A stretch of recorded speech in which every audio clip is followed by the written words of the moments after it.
What's up, guys? Back with another video, and I am here with the MPCL III.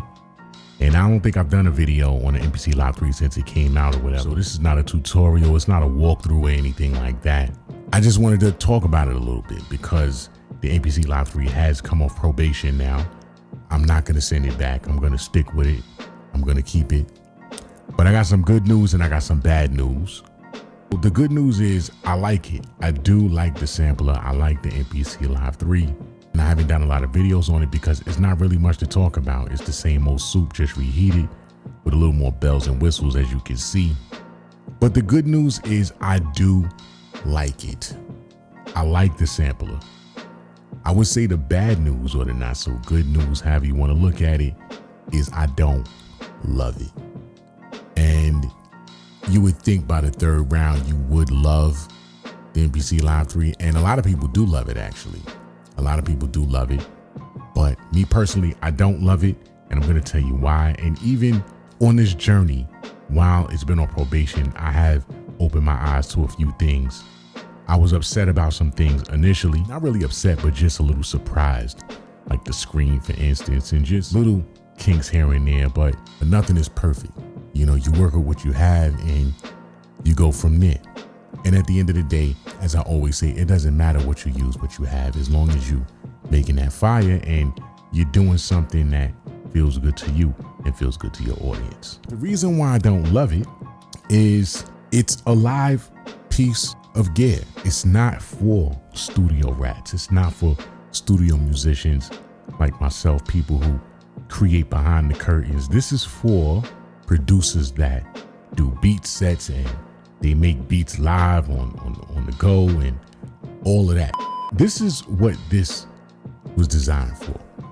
And with that, that's why I think they didn't give us that pop-up screen. I guess they figured you're gonna be standing up on stage or doing whatever it is you're doing. Maybe you're gonna be having your head down on the plane or on the bus making beats.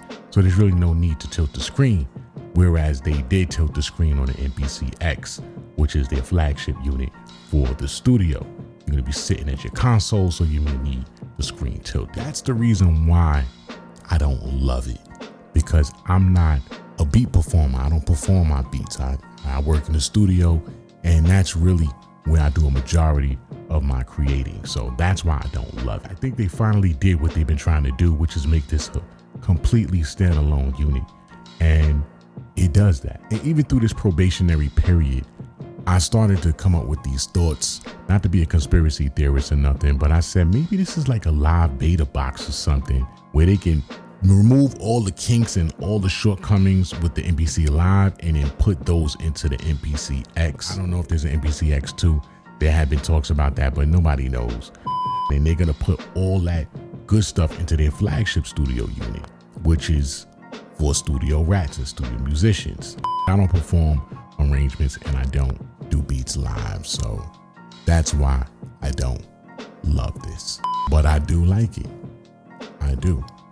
And unfortunately, we have to figure these things out for ourselves because Akai, they don't really tell us their future plans. They don't tell us what their decision was, why they do this, why they do that. They just kind of drop it and let the community figure it out for themselves, which is fine with me. But that's really all I had to say. I just wanted to let you guys know that I'm gonna stick with this, and I do like it. I just don't love it, and there's no crime in that. But you know what?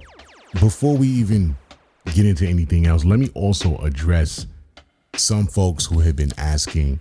Well, folks have been asking me if I like it, so that's why I said let me do this video. And also folks have been asking, should they upgrade to the MPCL III? And there's tons of videos out there where people were giving their opinion on if they should upgrade or if they should stick with what they have, this, that, and the third. Good question, but it's a real simple answer.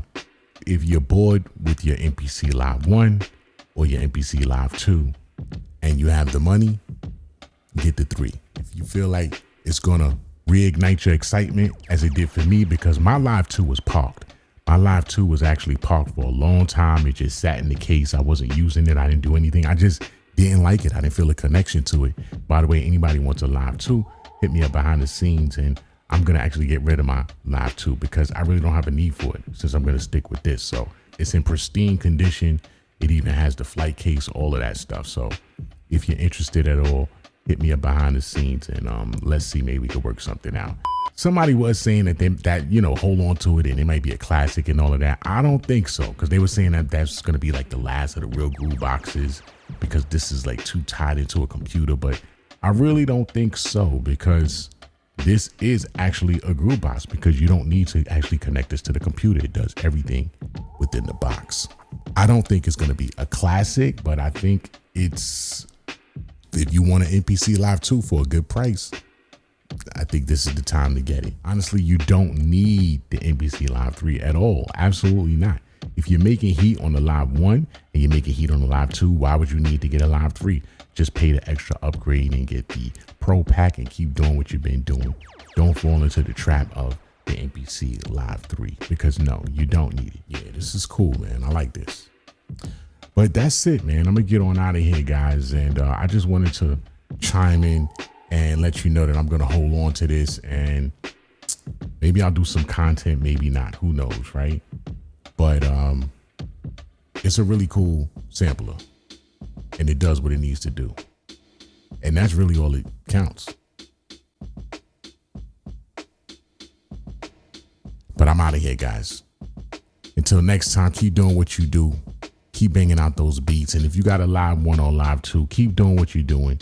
Get the Pro Pack and do your thing. If you want to get a Live 3, get it. You won't be sorry. I'm going to catch y'all in the next video. Take care.